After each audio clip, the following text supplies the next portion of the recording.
तो देखिए आज के क्लास में हम लोग अर्थव्यवस्था का कॉन्सेप्ट क्लास है ये हमारा, ठीक है। ये क्लास की शुरुआत मैंने लास्ट ईयर इस तरह की क्लास की पहल की थी। इसका कारण जानते हो आप क्या है? बच्चों ने इकोनॉमिक्स क्लास 9 10th में जब आप पढ़ते हो, एक तो 9 10th में जाके शुरू होती है इकोनॉमिक्स हमारी। दूसरा है कि अच्छे टीचर के अभाव में और अच्छे कल्चर के अभाव में, जो कोचिंग इंस्टीट्यूट में जिस तरह का कल्चर होना चाहिए अर्थव्यवस्था को लेकर के, जितने सजग होना चाहिए स्कूल में, कोचिंग संस्थानों में, उतना नहीं देखने को मिला। हमारे टाइम में भी नहीं मिला, आपके टाइम में भी नहीं मिला होगा। तो उतनी शिद्दत के साथ नहीं पढ़ाई जाती, उतने अच्छे कंसेप्ट के साथ, जिसके कारण अर्थव्यवस्था को शुरू करने से पहले, इकोनॉमिक्स की क्लास को चैप्टर 1 को शुरू करने से पहले हमने यहाँ पर सोचा क्यों ना एक बेसिक चैप्टर दिया जाए आपको। तो ये आपका एक बेसिक चैप्टर है, ठीक है। ये एक बेसिक चैप्टर है आपके कंसेप्ट को क्लियर करने के लिए, इसीलिए इस चैप्टर का नाम हमने रखा है अर्थव्यवस्था कॉन्सेप्ट, ठीक है। अर्थव्यवस्था के विभिन्न पहलुओं को यहाँ पर समझेंगे। इस क्लास को करने के बाद आपकी इकोनॉमिक्स बहुत अच्छी होने लगेगी, ठीक है। हो नहीं जाएगी, एक क्लास करने से तो हो नहीं जाएगी, बाकी और जो कंसेप्ट हैं वो तो पढ़ना होगा, लेकिन आपकी जड़ बहुत मजबूत हो जाएगी इकोनॉमिक्स के अंदर में, चीज़ें आप बहुत अच्छे से समझने लगोगे। इस 1 घंटे की क्लास में मैं कोशिश करूँगा, हर संभव प्रयास करूँगा कि आपकी इकोनॉमिक्स को बेहतर बनाया जाए, ठीक है। चलिए आगे बढ़ते हैं। और ये फ्री डेमो क्लास है, अपने दोस्तों को फटाफट आप इनवाइट कर लीजिए, जो ऐप की लिंक है वो आप भेज दीजिए और उनको कहिए कि वो भी रजिस्टर करके पेड कोर्स में आकर के, और जो भी कोर्स लेना है उसके व्यू डेमो पर क्लिक करके लाइव वाले ऑप्शन पर आकर के देख सकते हैं। चलिए मैं शुरुआत करता हूं। तब तक ये मेगा ऑफर चल रहा है, आपको पता है, 14 से 18 तक।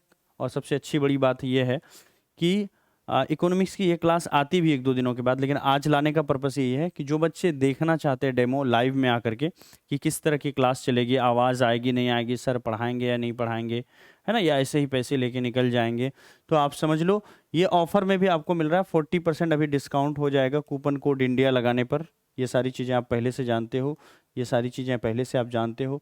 एप्लीकेशन डाउनलोड करना है अपने आपके दोस्तों को, और ये टेलीग्राम ग्रुप डाउनलोड करना है ना, @DST PDF लिख करके टेलीग्राम ग्रुप से ज्वाइन हो जाना है। चलिए स्टार्ट करते हैं। अब आ जाते हैं यहाँ पर परिभाषा के ऊपर, इकोनॉमिक्स की परिभाषा के ऊपर, ठीक है। अब देखो इसकी अगर परिभाषा को यहाँ पर आप देखते हो तो इकोनॉमिक्स की परिभाषाओं को अलग अलग लोगों ने अलग अलग दिया है, ठीक है। मैं शुरू करूं, ठीक है। चलिए, रूही, परवीन, अमित, पुष्पा, चलिए शुरू करते हैं।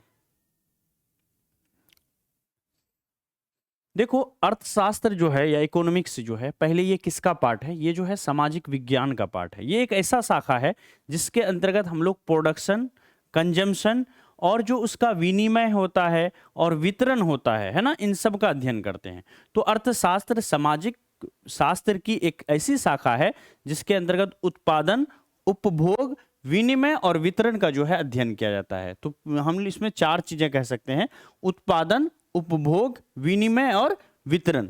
ये 4 चीजों का अध्ययन जो है इकोनॉमिक्स के अंदर में किया जाता है।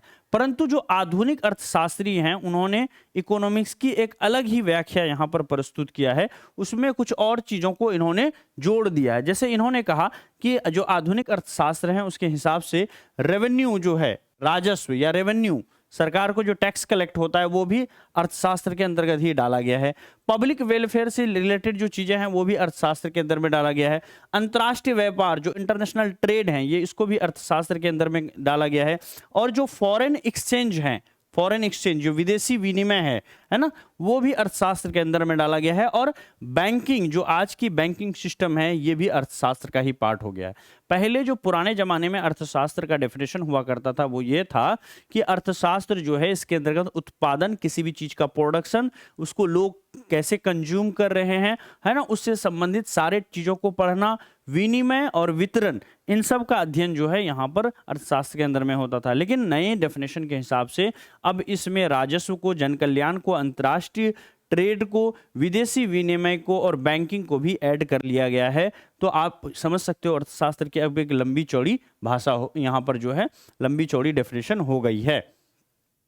देखो अलग अलग विज्ञानों ने अलग अलग यहाँ पर राय दी है, लेकिन अगर एडम स्मिथ की बात माने तो एडम स्मिथ ने यहाँ पर साफ साफ कहा कि अर्थशास्त्र जो है ये धन का विज्ञान है। एडम स्मिथ ने कहा अर्थशास्त्र के बारे में, इकोनॉमिक्स के बारे में, इकोनॉमिक्स जो है ये धन का विज्ञान है। एडम स्मिथ कौन थे? तो एडम स्मिथ का जन्म जो है 1723 ईस्वी में हुआ था और 1790 ईस्वी तक ये जीवित रहे। इनको अर्थशास्त्र का फादर कहा जाता है, जनक कहा जाता है, फादर ऑफ इकोनॉमिक्स कहा जाता है। फादर ऑफ इकोनॉमिक्स किसको कहा जाता है? एडम स्मिथ को कहा जाता है। अभी मैं दिखाऊंगा एडम स्मिथ की फोटो कि कौन है एडम स्मिथ। आप बस इतना समझो कि एडम स्मिथ कोई छोटे शख्स नहीं थे। एडम स्मिथ ने अर्थशास्त्र का डेफिनेशन दिया कि अर्थशास्त्र जो है धन का विज्ञान है। जब धन का स्टडी करते हैं, धन का विज्ञान जो है वो क्या है? हमारा अर्थशास्त्र है। एडम स्मिथ को अर्थशास्त्र का जनक या फादर ऑफ इकोनॉमिक्स भी कहा जाता है। एडम स्मिथ ने किताब लिखी थी और उस किताब का नाम था an inquiry into the nature and causes of wealth of nation. ये 1776 ईस्वी में ये किताब जो है पब्लिश हुई थी। और याद रखिएगा, है ना, इस किताब से, उनकी किताब से ही शास्त्रीय अर्थशास्त्र यानी क्लासिकल इकोनॉमी का उद्भव जो है माना जाता है। किसकी किताब से? ये जो है एडम स्मिथ की किताब से। ठीक है, जो क्लासिकल इकोनॉमी है उसकी शुरुआत कहां से होती है? एडम स्मिथ की एक किताब है जिसका नाम है an inquiry into the nature and cause of wealth of nation, जो कि 1776 में पब्लिश हुई थी। एडम स्मिथ कौन थे? एडम स्मिथ जो है फादर ऑफ इकोनॉमिक्स हैं, अर्थशास्त्र के जनक माने जाते हैं। चलिए आगे आते हैं, कुछ और चीजें हम इससे संबंधित पढ़ते हैं। देखो, अर्थव्यवस्था से संबंधित कुछ किताबें भी है जिसके बारे में हमको जानना चाहिए। कई बार हमारे एग्जामिनेशन में किताबों के बारे में भी पूछ लिया जाता है कि ये किताबें किसने लिखी है, वो किताबें किसने लिखी है, किसके द्वारा लिखी गई है। ठीक है, समझ में आ रही है? चलिए, बहुत बढ़िया।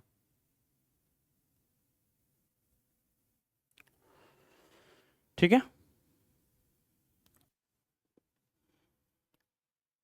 चलिए अब देखो यहां पर अर्थव्यवस्था से संबंधित जो किताबें हैं उसके बारे में यहां पर समझ लेते हैं।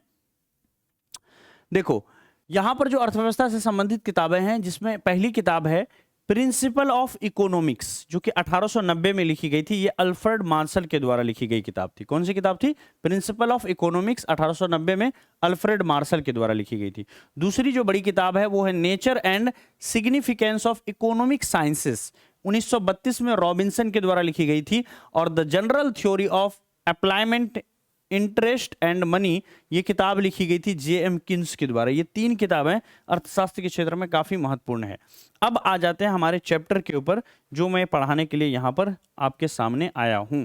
ठीक है, इसको यहां पर समझते हैं बहुत अच्छे तरीके से। ठीक है, चलिए शुरुआत करते हैं। देखो, अर्थव्यवस्था की क्रियाओं को समझ लेते हैं। अर्थव्यवस्था की जो क्रियाएं हैं, अलग अलग क्रियाएं हैं, उसको यहां पर समझते हैं। पहले क्रियाओं को समझने से पहले एक चीज मुझे बताओ आप, कि एक चीज बता दो, है ना, वो चीज मैं आपसे ये पूछने वाला हूं कि जो अर्थव्यवस्था की क्रियाएं हैं वो दो तरह की क्रियाएं हैं। एक क्रिया है आपका इकोनॉमिक एक्टिविटीज और दूसरा है non economic activities. Economic activities किसको बोलते हैं?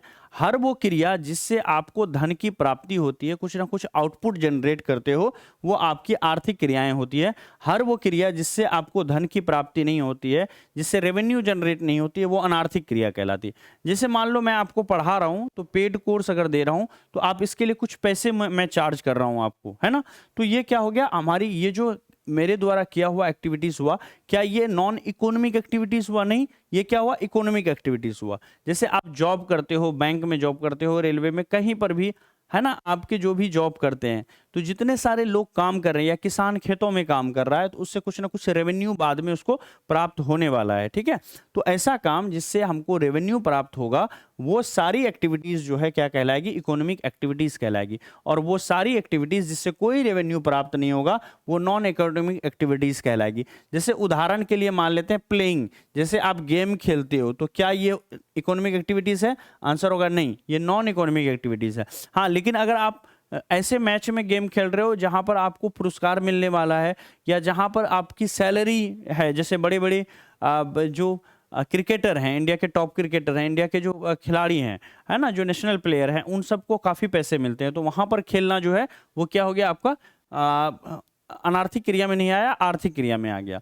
जैसे मान लेते हैं एक फादर है, वो अपने बच्चों को पढ़ा रहा है, तो अपने बच्चों को घर पर पढ़ाना, अपने बच्चों को घर पर पढ़ाना, अपने बच्चों को घर पर पढ़ाना, या माँ जो केयर करती है बच्चों का घर पर, अपने बच्चों को को घर पर पढ़ाना, जो एक टीचर है वो अपने बच्चों को घर पर पढ़ा रहा है, तो क्या वो इकोनॉमिक एक्टिविटीज है? आंसर होगा नहीं, वो एक नॉन इकोनॉमिक एक्टिविटीज है, क्योंकि उससे कोई रेवेन्यू प्राप्त नहीं हो रहा है। ठीक है, अब आते हैं इकोनॉमिक एक्टिविटीज और नॉन इकोनॉमिक एक्टिविटीज में अंतर आप समझ गए। ठीक है, अब देखो इकोनॉमिक एक्टिविटीज को टोटल जो यहाँ पर 5 भागों में बांटा गया है, 5 भागों में बांट के पढ़ते हैं। सबसे पहला इकोनॉमिक एक्टिविटीज के अंदर में आता है कुछ ना कुछ चीजें आप प्रोड्यूस करोगे, जैसे आपके समाज के लिए, घर के लिए, है ना, या देश के लिए जो चीजें जरूरी है उसका क्या करोगे आप? प्रोडक्शन करोगे। ठीक है, इकोनॉमिक एक्टिविटीज में प्रोडक्शन मेन काम होता है कि प्रोडक्शन पहली स्टेज होती है कि प्रोडक्शन करते हैं। दूसरा है कि कंजम्पशन यानी उपभोग, जो चीजें प्रोड्यूस की गई उसको उपभोग किया जाता है, उसको कंज्यूम किया जाता है। तीसरा है निवेश यानी इन्वेस्टमेंट, ये भी आपका क्या है? इकोनॉमिक एक्टिविटीज है। विनिमय, ये भी एक्सचेंज जो है या विनिमय है, ये इकोनॉमिक एक्टिविटीज के अंदर में आती है। और चौथा है आपका वितरण या फिर डिस्ट्रीब्यूशन, ये भी इकोनॉमिक एक्टिविटीज का पार्ट है। चलिए बारी बारी से समझते हैं। देखो इकोनॉमिक एक्टिविटीज को ही पहले समझ लेते हैं, यहाँ पर इकोनॉमिक एक्टिविटीज था ना, तो इकोनॉमिक एक्टिविटीज को समझ लेते हैं। तो इकोनॉमिक एक्टिविटीज वो क्रिया होती है ना, आर्थिक क्रियाओं के अंतर्गत व्यक्ति का उद्देश्य धन की प्राप्ति होती है। किसकी प्राप्ति होती है? धन की प्राप्ति होती है। जैसे श्रमिक हो गया, लेबर हो गया, काम कर रहा है, जो बिजनेसमैन हो गया, व्यापारी वगैरह हो गया, ये सब के सब जो है क्या है? ये सब के सब इकोनॉमिक एक्टिविटीज करने वाले लोग हैं। अब आते हैं यहाँ पर प्रोडक्शन के ऊपर। इकोनॉमिक एक्टिविटीज में पहला पार्ट क्या था? प्रोडक्शन, चीजों को प्रोड्यूस करना। जैसे किसान जो है अनाज लगा रहा है तो खेतों में किसी चीज को वो क्या कर रहा है? प्रोड्यूस कर रहा है। जैसे फैक्ट्री के अंदर में कोई चीज बन रही है तो वो आपका क्या आ गया? उत्पादन में आ गया। तो उत्पादन जो है ये एक ऐसी आर्थिक क्रिया है जिसमें वस्तु की उपयोगिता या वस्तु के महत्व में वृद्धि की जाती है। कोई वस्तु है, जैसे मान लीजिए आपके पास क्या है? आटा है ना, आटा है, और आटा के बाद आपने, जैसे आपके पास आटा ना हो करके मान लेते हैं जैसे आपके पास गेहूं है, जैसे आपके पास गेहूं है, तो गेहूं से आपने क्या किया? पार्ले जी बिस्किट बनाया। क्या बनाया जी? पार्ले जी बिस्किट बनाया। पार्ले जी बिस्किट बना दिया, यहां पर ये एक बिस्किट बना दिया यहां पर। ठीक है, पार्ले जी बिस्किट बना दिया। तो ये जो पार्ले जी बिस्किट है जो आप आटे से बना रहे हो, तो इसके मूल्य में क्या कर रहे हो? इजाफा कर रहे हो। जैसे लोहा, आयरन को लिया और आयरन को लेकर के इसने क्या किया? मशीन बना दी, गाड़ी बना दिया, तो गाड़ियों का यहां पर प्रोडक्शन हो गया। तो इसकी क्या क्या जो आयरन लोहा है जिस रेट में बिकेगा, गाड़ी भी वजन के हिसाब से उसी रेट में बिकेगा? नहीं ना। तो उत्पादन में हम क्या करते हैं? उसके महत्व में वृद्धि की जाती है। और उत्पादन में आपको क्या क्या चीज लगता है? देखो किसी भी चीज का प्रोडक्शन करोगे ना तो उसमें आपको बहुत सारी चीजें लगेंगी जो बहुत जरूरी चीजें हैं। जैसे आपको एक तो लगेगा कि जहां पर प्रोडक्शन करोगे, मीन्स ऑफ प्रोडक्शन क्या होता है ये समझिए आप, है ना। प्रोडक्शन कैसे, किन किन चीजों की मदद से क्या आता है? पहले तो आपको लैंड लगेगा, जिस जगह पर आपको प्रोडक्शन करोगे। आप कहोगे सर जी हम तो प्रोडक्शन करते ही नहीं है, ठीक है, हमारी तो फैक्ट्री नहीं है, हमारी तो सर्विसेज है, हम ऑनलाइन पढ़ाते हैं, घर से पढ़ा लेते हैं, तो हमको जमीन की क्या जरूरत है? कहीं पर तो आपकी ऑफिस होगी जहां पर बैठ के आप काम करोगे, आपकी टीम बैठ करके काम करेगी, तो वो जमीन तो चाहिए आपको, एक तो लैंड चाहिए। दूसरा प्रोडक्शन के लिए बहुत जरूरी चीज है वो है आपका लेबर, ठीक है, मजदूर होना चाहिए। तीसरा देखो यहां पर उत्पादन में आपको लेबर चाहिए, उसके बाद आपको कैपिटल चाहिए। क्या चाहिए आपको? कैपिटल चाहिए। कैपिटल के अलावा आपको तकनीक की व्यवस्था होगी, जो टेक्निक है ना, जो आपका टेक्निक है वो टेक्निक चाहिए। किस टेक्निक से, किस मशीन की मदद से आप चीजों को प्रोड्यूस करोगे, ठीक है। इसके अलावा आपको टूल्स भी चाहिए, जो मशीन है, टूल्स है, वो चाहिए, है ना। कि कैपिटल का मतलब क्या हो गया? पैसा। कैपिटल का मतलब हो गया पैसा। ये सारी चीजें जो है प्रोडक्शन के लिए चाहिए। तो कोई भी चीज की जब प्रोडक्शन करते हैं तो उसमें लैंड चाहिए, लेबर चाहिए, पैसा चाहिए, टेक्निक चाहिए और आपको मशीन भी चाहिए, जो टूल्स है वो भी चाहिए। ये सारी चीजें जो है ये महत्व की चीजें हैं। यह विषय भी अर्थशास्त्र के अध्ययन क्षेत्र में सम्मिलित किया जाता है। तो ये जो प्रोडक्शन है ये आपका इकोनॉमिक एक्टिविटीज में आ रहा है, क्योंकि आप यहां पर कुछ ना कुछ वैल्यू जनरेट कर रहे हो, वैल्यू में इजाफा कर रहे हो, पैसे में इजाफा कर रहे हो। लोहे का कीमत कितना रुपए केजी है, और जब उससे कुदाल बन जाता है, गाड़ी बन जाती है ना, जब छुरा बन जाता है, जो भी चीजें आप बनाना चाहते हो, है ना, वो लोहे से बनाते हो तो उसकी मूल्य में इजाफा आ जाती है। तो कोई भी काम जिससे मूल्य में इजाफा आ जाए वो इकोनॉमिक एक्टिविटीज के अंदर में आता है। और प्रोडक्शन के अंदर में चूंकि यहाँ पर मूल्य में इजाफा आ रहा है तो आपका क्या हो रहा है? ये जो है इकोनॉमिक एक्टिविटीज के अंदर में आ गया। परिभाषा के तौर पर अगर हम कहें तो कह सकते हैं कि उत्पादन के अंदर में किसी वस्तु अथवा सेवा का आवश्यकता के अनुरूप निर्माण या उपयोग किया जाता है जिससे उसकी संरचना में परिवर्तन है ना होता है। आगत यानी इनपुट को आउटपुट में बदलना उत्पादन कहलाता है। यानी एक इनपुट मिला आपको, कोई चीज मिल गई, कच्चा माल मिल गया, उसको आपने पका हुआ माल में है ना कुछ गुड्स बना दिया, कुछ वस्तुओं का आपने निर्माण कर दिया, है ना, यही चीज जो है प्रोडक्शन कहलाता है। तो कच्चा माल लेकर के कुछ पक्की चीजें बना देना, यही जो है प्रोडक्शन कहलाता है, डेफिनेशन के तौर पर बोलें। नेक्स्ट है आपका कंजम्पशन या फिर उपभोग। क्या होता है भैया? तो उत्पादन का उपयोग उपभोग कहलाता है। जो भी चीज आप प्रोड्यूस करते हो ना, जैसे ये कलम किसी ने प्रोड्यूस किया, लेकिन मैं इसको यूज कर रहा हूं, तो मैं इस कलम का उपभोग कर रहा हूं, इस कलम को कंज्यूम कर रहा हूं, इसका यूज कर रहा हूं, ठीक है। तो उत्पादन का जो उपयोग करेगा वही उपभोग कहलाएगा, और उत्पादन का उपयोग करने वाला जो है उपभोक्ता कहलाएगा, ठीक है, कंज्यूमर कहलाएगा। तो कंजम्पशन क्या होता है? जो प्रोडक्शन होता है उसका जो यूज होता है वही कंजम्पशन कहलाता है। Use of production is called as consumption. उपभोग वह आर्थिक क्रिया है जो उत्पादन के उद्देश्य की पूर्ति करती है और उपभोक्ताओं द्वारा उत्पादकों को मूल्य चुकाकर आवश्यक वस्तुओं को प्राप्त किया जाता है, ठीक है। क्या चीजें इससे समझ में आई? इससे एक बार समझ में आई कि उपभोग वह आर्थिक क्रिया है जो उत्पादन के उद्देश्य को, देखो जिन्होंने कोई चीज प्रोड्यूस किया, जैसे किसी ने एक बैट बनाया, तो जो बैट बनाया उसका यही मकसद था ना कि इस बैट को खरीद के कोई खेलेगा, है ना, इसको यूज करेगा। तो जो उपभोग है, उपभोग के अंदर में उत्पादन का जो उद्देश्य होता है, आप जो किसी चीज को बना रहे हो, जैसे मैं ये एक लेक्चर प्रिपेयर कर रहा हूं आपको देने के लिए, तो मेरा इस लेक्चर को बनाने का, इस पीडीएफ को बनाने का, आपको पढ़ाने का मकसद ये है कि ताकि आप इस क्लास को कंज्यूम करो, आप इससे आपको नॉलेज मिले। आप अगर इस क्लास को कंज्यूम करोगे, नॉलेज मिलेगा, बहुत सारे लोग देखेंगे, तो हमें फील होगा कि भाई हमारा जो उद्देश्य है वो पूरा हो रहा है। हर चीज के पीछे एक उद्देश्य होता है।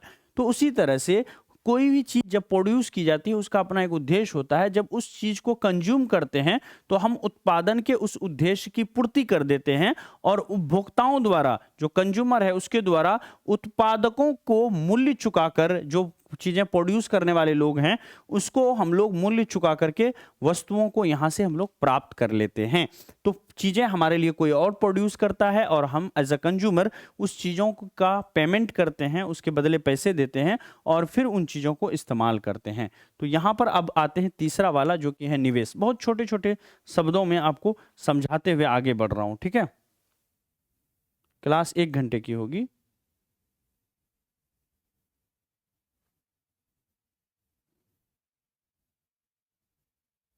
चलिए,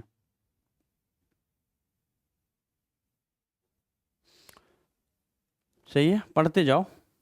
चलो नेक्स्ट है हमारा इन्वेस्टमेंट, ठीक है। क्या है भैया? इन्वेस्टमेंट है। इन्वेस्टमेंट किसको बोलते हैं?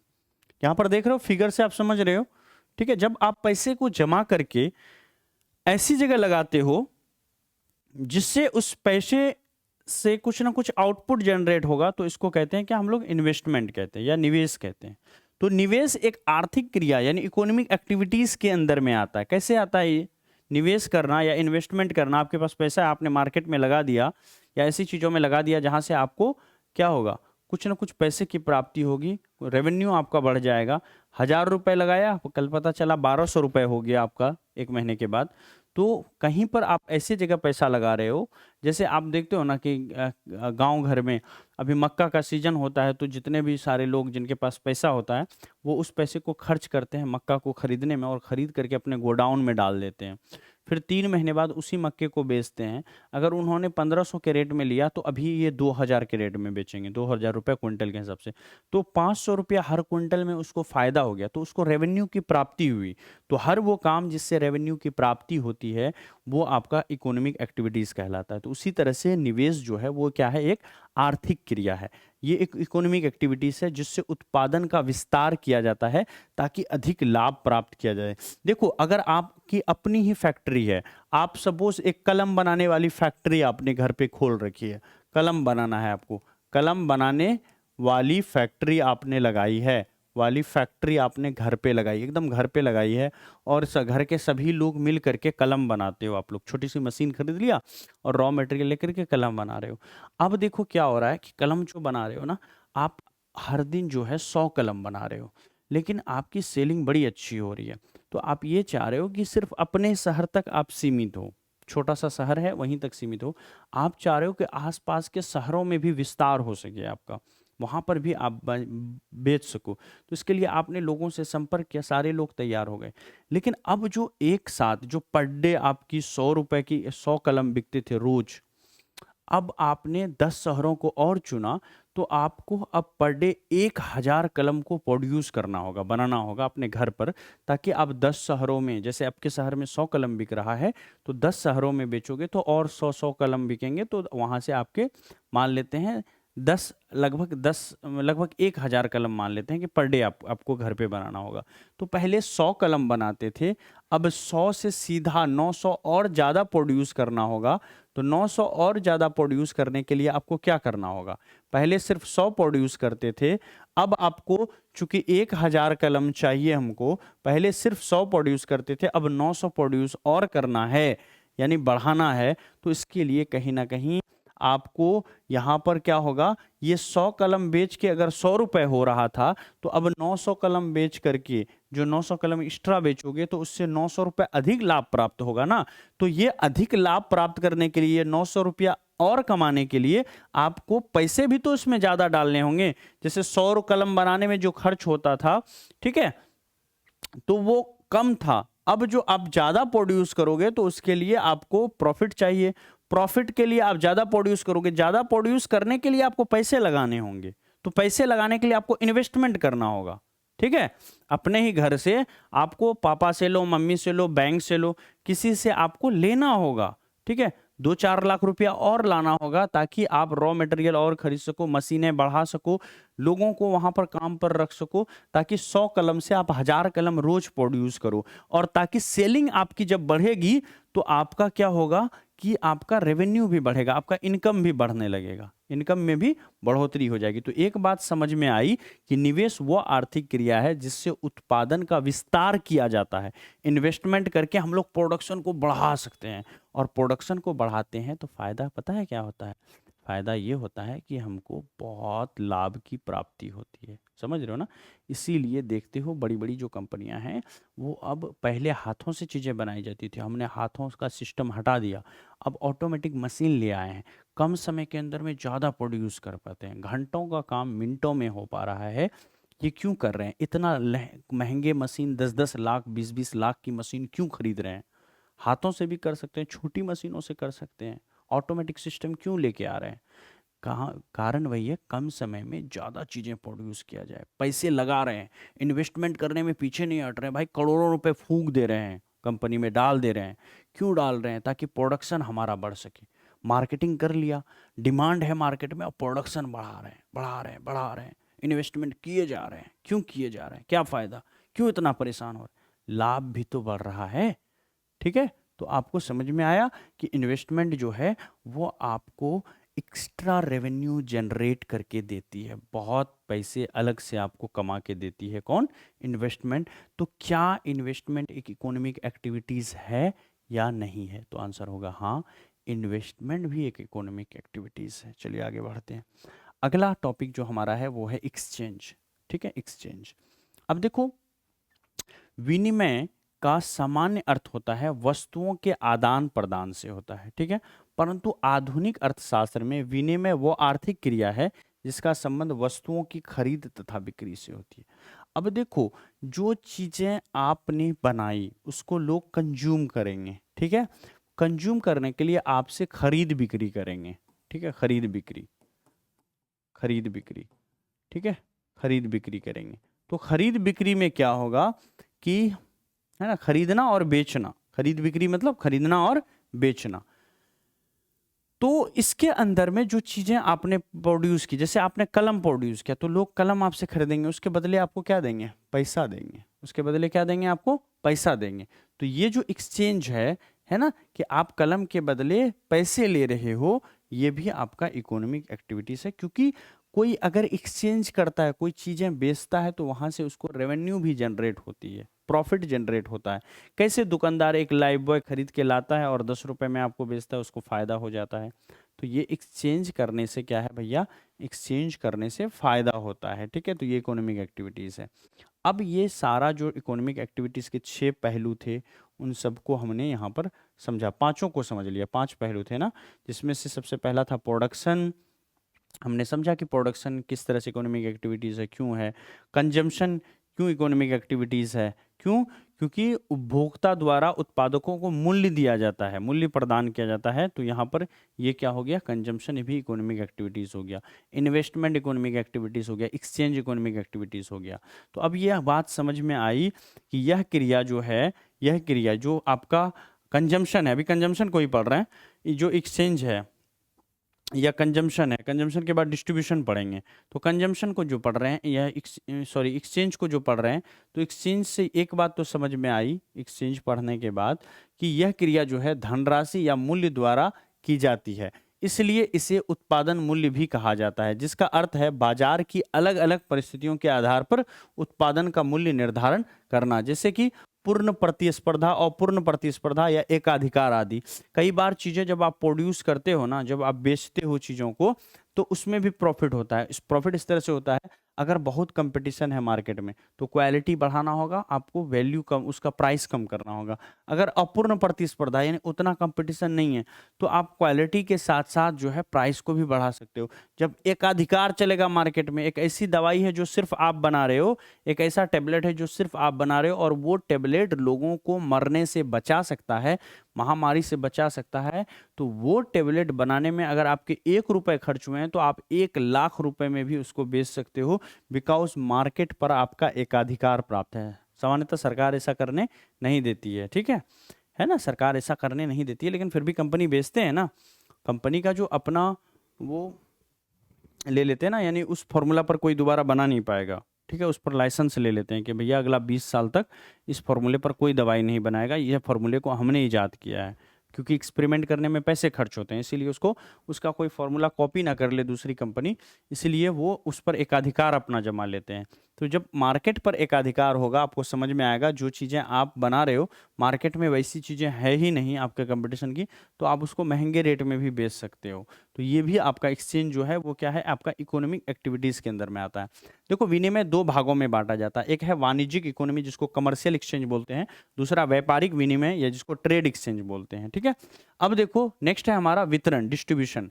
किसी कंपनी, संस्था या देश के द्वारा निर्मित जो वस्तुएं होती है या सेवाएं होती है, उसको लोगों तक पहुंचाने के लिए, नागरिकों तक या उपभोक्ताओं तक पहुंचाने का तंत्र ही वितरण कहलाता है। वितरण के अंतर्गत में देखो, जैसे आप मान लो, ये अब मैं पढ़ा रहा हूँ, अपने रूम से पढ़ा रहा हूँ, अपने ऑफिस से पढ़ा रहा हूँ, यहाँ से चीजें आप तक पहुंच रही है, आप तक पहुंच रही है। इसके बीच में एक सॉफ्टवेयर काम कर रहा है ना, इंटरनेट काम कर रहा है, सॉफ्टवेयर काम कर रहा है, एप्लीकेशन काम कर रही है, तो ये पूरा तंत्र काम कर रहा है। ये चीज किस में आ गया, ये डिस्ट्रीब्यूशन से आ गया। तो जो भी चीजें, कोई भी कंपनी है, मान लेते हैं यहाँ पर एक कंपनी है ए, और इसका जो ये है, यहाँ पर एक कंज्यूमर है सी, कंज्यूमर है सी, ठीक है। ये कंज्यूमर तक आएगा, कैसे आएगा, तो यहाँ पर जो गुड्स प्रोड्यूस हुआ है, इस गुड्स को कोई ना कोई माध्यम से, चाहे वो ट्रेन के माध्यम से हो, चाहे वो आपका बाय रोड हो, बाय एयर हो, जैसे भी हो, या बीच में जो भी आपका यहाँ पर दुकानदार होंगे उसके माध्यम से, या मॉल के माध्यम से, या ऑनलाइन के माध्यम से, जो भी गुड्स एंड सर्विसेज आप बनाते हो, उसको कंज्यूमर तक जो है पहुंचाना होता है। और यही जो वितरण है, यही जो डिस्ट्रीब्यूशन है गुड्स का कंज्यूमर तक पहुंचाना, यही जो है वितरण कहलाता है, ठीक है। अब आते हैं नॉन इकोनॉमिक एक्टिविटीज, जैसे खेलना कूदना, बच्चे आपस में खेल रहे हैं, क्या इसमें कोई रेवेन्यू जनरेट कर रहे हैं, नहीं।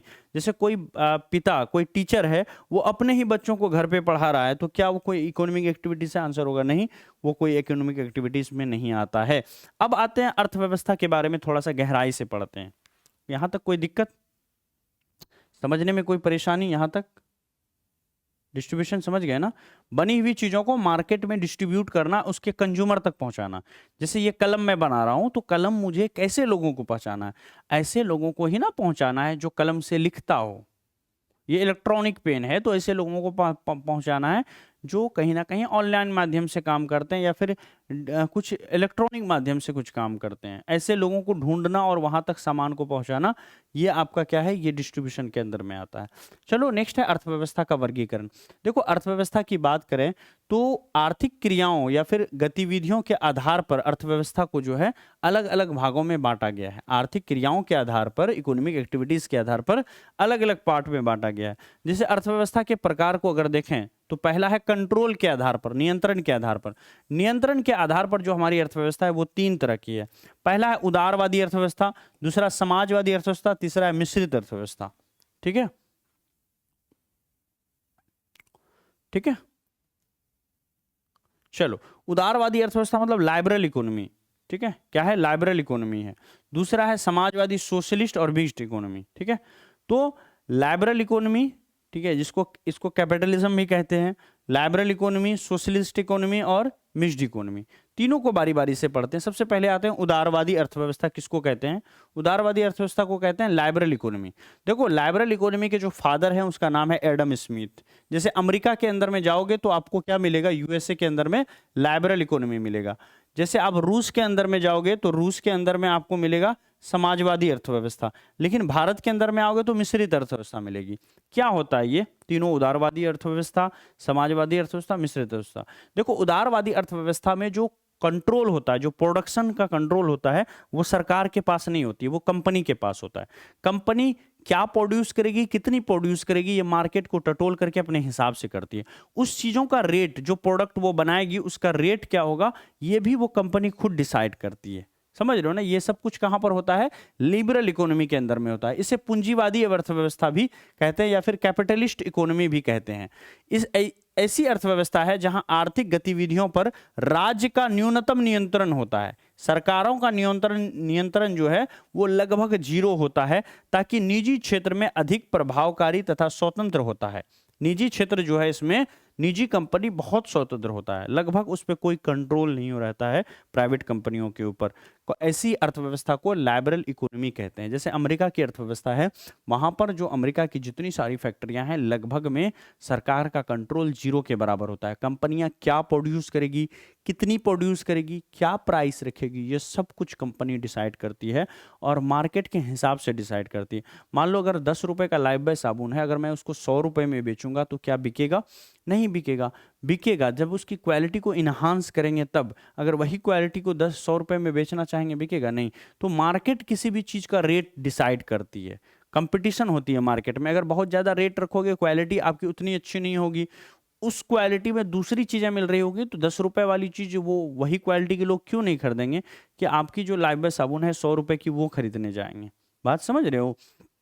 तो मार्केट खुद डिसाइड करती है। ऐसा नहीं कि सरकार कंट्रोल नहीं करता है तो यहाँ बहुत बड़ा घपला हो जाता है और कंपनियां कुछ से कुछ कर लेती है, ऐसा नहीं है, है ना। मार्केट में दूसरी कंपनियां भी है जो वही चीज उस वही लेवल की बनाती है, सस्ती बनाती है, तो लोग उसको खरीदते हैं। इसीलिए जो उदारवादी अर्थव्यवस्था ये काफी सक्सेसफुल रहती है, क्योंकि कंपनियों में होड़ रहता है कंपटीशन का कि अच्छी चीजें बनाएं और सस्ते रेटों पर दें, तो इससे कंज्यूमर का बड़ा फायदा हो जाता है। इसीलिए अमेरिका की जो कंपनियां हैं, बहुत सारी कंपनियां, उनकी क्वालिटी जो है बहुत बेहतरीन आपको मिलेगी, है ना। रेट तो रहता ही है, फी जो है उसका प्राइस जो है ही, लेकिन क्वालिटी में कोई कमी नहीं रहती है, क्योंकि वहां पर कैपिटलिज्म है, वहां पर आपका कैपिटलिज्म है या फिर वहां पर आपका लिबरलिज्म है या उदारवादी अर्थव्यवस्था है। तो उदारवादी अर्थव्यवस्था में जो है लाइबरल होता है। लाइबरल मतलब होता है, कहते हैं ना लिबर्टी, मतलब इंडिविजुअल आज़ादी। तो कंपनी को उदारवादी है यानी इंडिविजुअल आज़ादी है, कंपनी आज़ाद होती है। जो कंपनी होती है, जो फैक्ट्रियां होती है, कंपनी जो है वो आज़ाद होती है, आज़ाद होती है, कोई कंट्रोल नहीं रहता है। कोई कंट्रोल नहीं होता है मतलब थोड़ा सा कंट्रोल रहता है, थोड़ा सा। ठीक है, चलो ये समझ गए। और फादर ऑफ लिबरल इकोनॉमी कौन है? एडम स्मिथ है। ये एडम स्मिथ का फोटो है, आप यहां पर देख पा रहे हो। चलो आगे आते हैं। नेक्स्ट हमारा है, ये जो अर्थव्यवस्था थी लिबरल इकोनॉमी, ये अर्थव्यवस्था एडम स्मिथ के लेस जेफर या फिर अहस्तक्षेप के सिद्धांत पर कार्य करता है। एडम स्मिथ ने ही एक थ्योरी दिया था। एडम स्मिथ ने यह कहा था कि बाजार को सरकार ज्यादा कंट्रोल ना कर सके, उसको फ्री हैंड दे देना चाहिए। उसी के कंसेप्ट पर ये उदारवादी या लिबरल इकोनॉमी जो है वो बेस्ड है। एडम स्मिथ की सोच पर ही बना है ये अर्थव्यवस्था। इसमें बाजार की शक्तियां अधिक प्रभावकारी भूमिका में होती है, जैसे कि संयुक्त राज्य अमेरिका में है, ब्रिटेन में लिबरल इकोनॉमी है, फ्रांस में ये अर्थव्यवस्था है। ये सारे देश देखो कितने सक्सेसफुल कंट्री हैं, इनकी इकोनॉमी कितनी सक्सेसफुल है। ठीक है, हाँ, ब्रिटेन की इकोनॉमी भी बहुत सक्सेसफुल है, समझ रहे हो ना, फ्रांस की भी और अमेरिका की भी। इस अर्थव्यवस्था का उद्देश्य अधिक से अधिक लाभ कमाना होता है। ये जो अर्थव्यवस्था है इसमें जो फैक्ट्रियां होती है, जो कंपनियां होती है, लाभ कमाना मेन मकसद होता है, जिससे वस्तु के मूल्य में जो है वृद्धि होती है। ठीक है, लाभ ज्यादा कमाना चाहते हैं तो ये क्या करते हैं, प्रोडक्ट का रेट भी बढ़ा के रखते हैं, लेकिन जब मार्केट में नहीं बिकती है, कंपटीशन होती है, तो रेट को भी डाउन करते हैं। दोनों बातें हैं इसके अंदर में। तो पूंजीवादी अर्थव्यवस्था का उद्भव जो है एडम स्मिथ की पुस्तक द वेल्थ ऑफ नेशन के द्वारा किया गया। तो एक प्रश्न पूछा जाता है कि द वेल्थ ऑफ नेशन जो किताब है ये किसकी है, तो याद रखिएगा एडम स्मिथ की किताब है। एडम स्मिथ की किताब द वेल्थ ऑफ नेशन से ही ये उदारवादी अर्थव्यवस्था का निर्माण हुआ है। चलिए आगे चलते हैं। नेक्स्ट है समाजवादी अर्थव्यवस्था या फिर सोशलिस्ट इकोनॉमी। सोशलिस्ट इकोनॉमी, देखो सोशलिस्ट इकोनॉमी में लगभग सारा कंट्रोल जो अर्थव्यवस्था का होता है वो सरकार के पास होती है। सारा कंट्रोल लगभग में 90% कंट्रोल जो है वो सरकार के पास होता है। समाजवादी अर्थव्यवस्था में राज्य एक महत्वपूर्ण शक्ति होती है जो राज्य की समस्त आर्थिक गतिविधियों को नियंत्रित तथा निर्देशित करती है। यह उत्पादन के साधनों पर सार्वजनिक स्वामित्व की संकल्पना को लेकर चलती है तथा इसमें बाजार की शक्तियां नियंत्रित रहती है। जो बाजार का शक्ति है वो नियंत्रित रहता है। जैसे भूतपूर्व सोवियत संघ की अर्थव्यवस्था, जो यूएसएसआर की अर्थव्यवस्था थी, वो कैसी थी, सोशलिस्ट अर्थव्यवस्था थी। समझ रहे हो ना, इसमें सरकार ही सब चीजों के मालिक होते हैं। सोशलिस्ट इकोनॉमी के अंदर में क्या चीज प्रोड्यूस किया जाएगा, लाइफबॉय साबुन की कितनी कीमत होगी, वो भी सरकार ही डिसाइड करेगी। किसमें, सोशलिस्ट इकोनॉमी के अंदर में।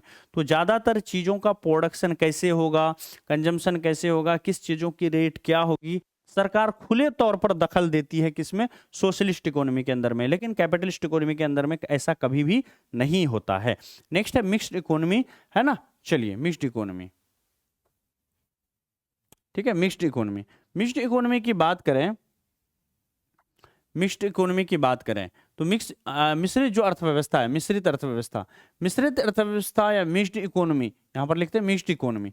ये जो मिक्स्ड इकोनॉमी है, मिश्रित अर्थव्यवस्था, ये जॉन मेनार्ड केनीज के कंसेप्ट पर बना है। ठीक है, मिश्रित अर्थव्यवस्था में समाजवादी और अर्थव्यवस्था दोनों के जो अच्छे अच्छे गुण हैं उसको मिलाकर के ये बनाया गया है।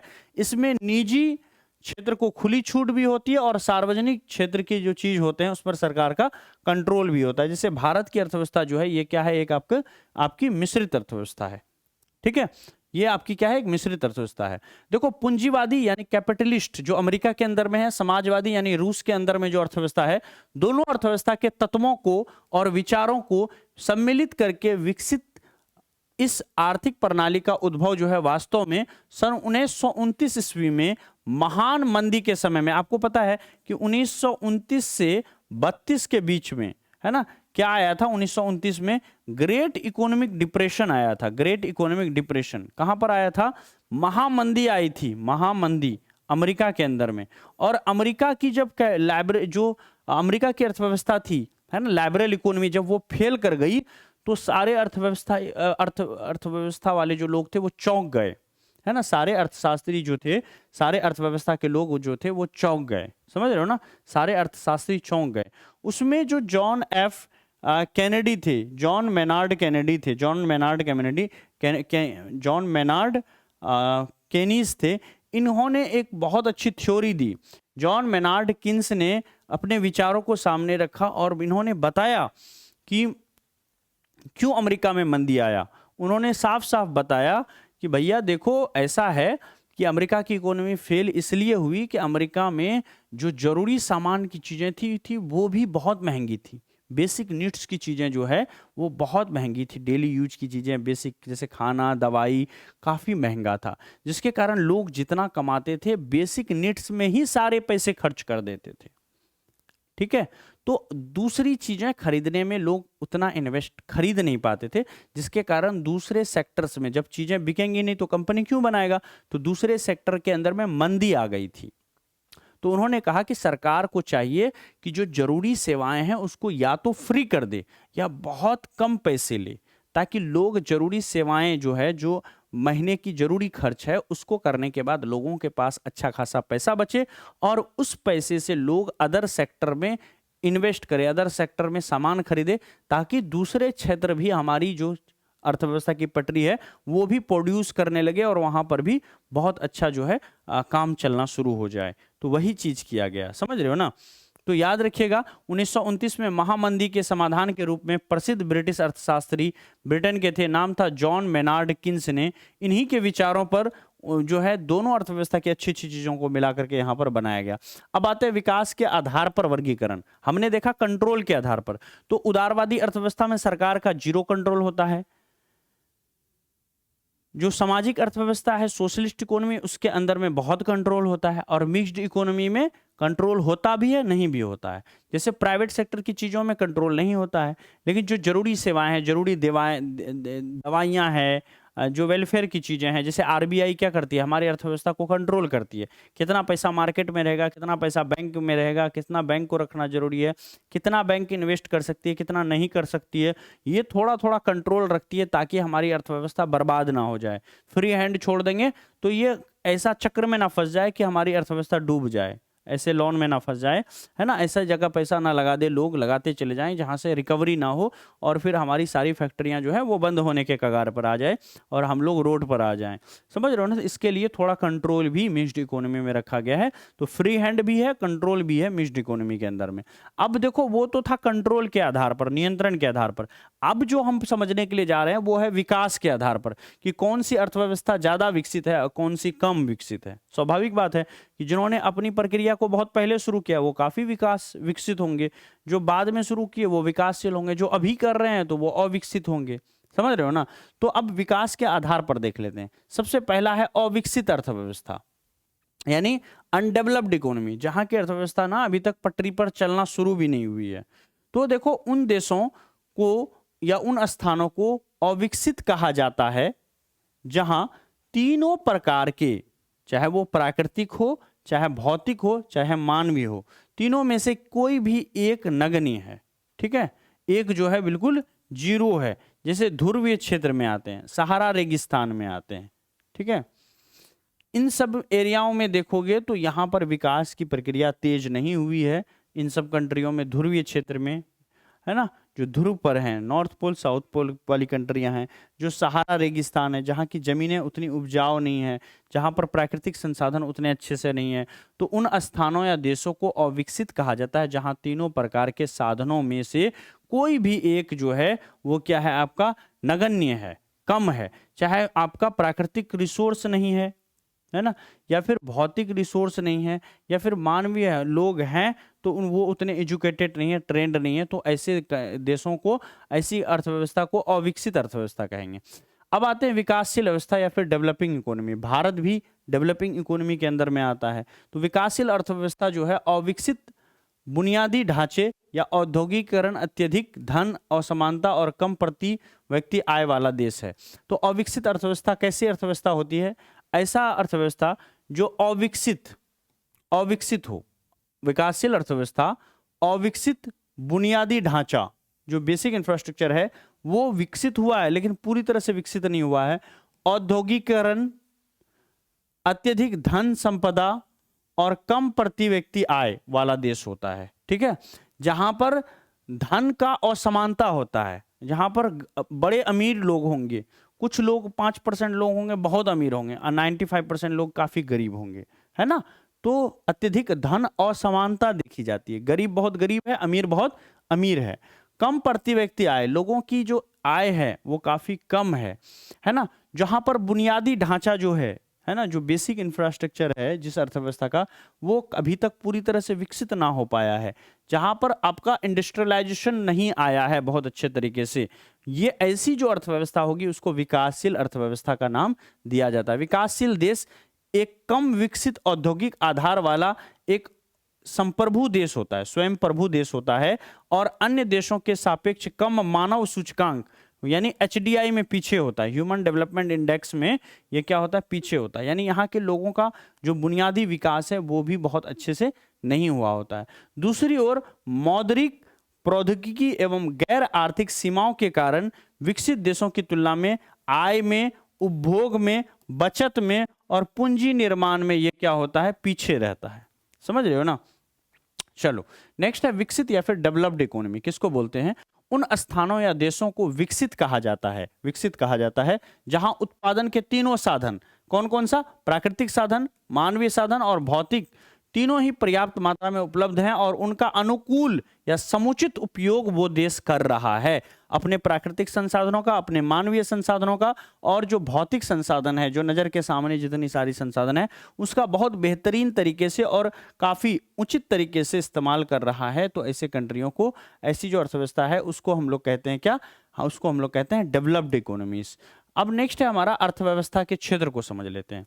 अर्थव्यवस्था में के क्षेत्र में देखो 3 तरह का क्षेत्र होता है, जिसको पहला है प्राइमरी सेक्टर, ठीक है, जिसको इंग्लिश में कहते हैं प्राथमिक क्षेत्र या फिर प्राइमरी सेक्टर, इसको कहते हैं प्राइमरी सेक्टर। दूसरा वाला जो यहाँ पर है इसको कहते हैं द्वितीय क्षेत्र या फिर सेकेंडरी सेक्टर, ठीक है, सेकेंडरी सेक्टर का नाम दिया जाता है। और तीसरा है यहाँ पर टर्सरी सेक्टर। कौन सा सेक्टर है? टर्सरी सेक्टर का नाम दिया जाता है, टर्सरी सेक्टर का। अब तीनों ही सेक्टर को समझिए। प्राइमरी सेक्टर में जब नेचर में जो चीजें मौजूद है, देखिएगा यहां पर दिया हुआ है प्राइमरी सेक्टर क्या होता है, चलिए इसको समझते हैं। देखो नेचर में जो चीजें मौजूद है उसका इस्तेमाल अगर डायरेक्ट आप करते हो तो वो प्राइमरी सेक्टर के अंतर्गत आता है। जैसे आपकी जमीनें मौजूद है ना, हवाएं मौजूद है, पानी मौजूद है, बीज मौजूद है। इन तीनों के मदद से अगर आप मशीनों के माध्यम से करो या बैलगाड़ी के माध्यम से, जैसे भी करो, अगर आप खेती कर रहे हो तो ये आपका क्या हो गया? प्राइमरी, पहली क्रिया हो गई आपकी, प्राइमरी सेक्टर के कहलाई ये, ठीक है, प्राथमिक क्षेत्र कहलाई। जैसे जमीनों के अंदर में सोना है ना, खेती जो है ये आपका आ गया। जैसे जमीनों के अंदर में सोना है, आप उसको खनन कर रहे हो, सोना, लोहा, टीना जो भी आप खनन करके, खुदाई करके, कोयला हो, जो भी निकाल रहे हो, आपका ये प्राथमिक क्षेत्र के अंदर में आ गया। बहुत ज्यादा मशीनों का इस्तेमाल प्रोडक्ट को इन्हांस करने के लिए नहीं कर रहे हो, ठीक है, कोयला निकाल ले रहे हो बस। कोयले की खूबसूरती बढ़ाने के लिए, क्वालिटी बढ़ाने के लिए कोई मशीन का इस्तेमाल नहीं कर रहे हो, बस आप कोयले को निकाल रहे हो, प्राप्त कर रहे हो। खेती कर रहे हो आप डायरेक्ट, ये आप नेचर के साथ कनेक्ट हो रहे हो, सिंगल कनेक्शन है। कृषि हो गया, खनन हो गया। पशुपालन, पशु अवेलेबल है, आप उसका वैज्ञानिक माध्यम से उसको पालते हो, ये दुग्ध उत्पादन करते हो, दूध पालन करते हो, ये सब जो है दुग्ध उत्पादन जो है ये सब कुछ आ जाता है आपका इसमें। में डेयरी जो है, डेयरी है ना, डेयरी फार्म चलाते हो आप, दूध का डेयरी फार्म, ये सब के सब आ जाते हैं प्राइमरी सेक्टर के अंदर में। कृषि हो, कृषि हो या फिर खनन हो, पशुपालन हो, डेयरी फार्म चलाते हो, ये सब के सब जो है आपका किसमें आता है? प्राथमिक क्षेत्र के अंदर में आता है। तो अर्थव्यवस्था का वो क्षेत्र जहां प्राकृतिक संसाधनों का कच्चे माल के रूप में प्राप्त किया जाता है ना, प्राथमिक क्षेत्र कहलाता है। यानी जो प्राकृतिक संसाधन है उसको अगर कच्चे माल के तौर पर, बस उसको कच्चे माल प्राप्त कर रहे हो आप, बस प्राप्त कर रहे हो आप, हासिल कर रहे हो, उस हासिल को करने के लिए जो भी मशीन का इस्तेमाल करना पड़े या जो भी करना पड़े, वो सब आपका प्राथमिक क्षेत्र में आता है। जैसे कृषि हो गया, संबंध गतिविधियों से संबंधित क्षेत्र जो है ये सब आपका, मैंने बताया ना आपको कि कृषि, खनन, पशुपालन, डेयरी, ये सब के सब जो है प्राइमरी सेक्टर के अंदर में आते हैं। अब देखो प्राइमरी सेक्टर के अंदर में देखो यहाँ पर मैंने लिख भी रखा है, इसके अंतर्गत अर्थव्यवस्था के प्राकृतिक संसाधनों का लेखांकन किया जाता है। जैसे कृषि हो गया, वानिकी यानी फॉरेस्टिंग, ठीक है, फॉरेस्ट लगाना, पशुपालन, मत्स्य पालन, खनन करना, मछली पालन करना या खनन करना, है ना, जो ऊर्ध्वाधर खनन करते हो, जो नीचे गहराई में खोदते हो, ये सब के सब। उत्खनन यानी क्षैतिज खुदाई करना, क्षैतिज खुदाई जो करते हो आप, अगर ऐसे ऐसे कोड़ते हो तो इसको उत्खनन कहते हैं, और अगर धरती के नीचे कोड़ते हो तो उसको खनन कहते हैं। ये सब के सब जो है प्राइमरी सेक्टर में आते हैं। नेक्स्ट है हमारा द्वितीय क्षेत्र या फिर सेकेंडरी सेक्टर। देखो जो भी चीज आप प्राइमरी सेक्टर में बनाए उसको फैक्ट्री में अगर प्रोड्यूस करके उसकी वैल्यू को इन्हांस कर देते हो तो ये आपका सेकेंडरी सेक्टर के अंदर में आता है। जैसे मैं यहाँ पर एक एग्जांपल दूं, आपने खेती किया, आपने गेहूं प्राप्त किया। अब गेहूं देखो, गेहूं थोड़ा सस्ता रहता है, लेकिन गेहूं को अगर आपने मील में पिसवा दिया, फैक्ट्री में पिसवाया और इससे आपने आटा तैयार कर लिया, तो क्या गेहूं और आटा का कीमत बराबर होगा? नहीं होगा, आटा थोड़ा महंगा बिकेगा। समझ रहे हो ना। अब देखो इसी आटे से आपने पार्ले जी बना लिया, कुछ भी कर लिया। जैसे मान लेते खनन किया, खनन करके आपने यहाँ से क्या किया, यहाँ पर आपने लोहा निकाल लिया, है ना, आयरन ओर निकाला। अब इस लोहे को कच्चा माल के तौर पर आपने फैक्ट्री में इस्तेमाल किया और वहां से आप जो है क्या बना रहे हो, वहां से आप जो है फॉर्च्यूनर गाड़ी बना रहे हो, फॉर्च्यूनर बना रहे हो।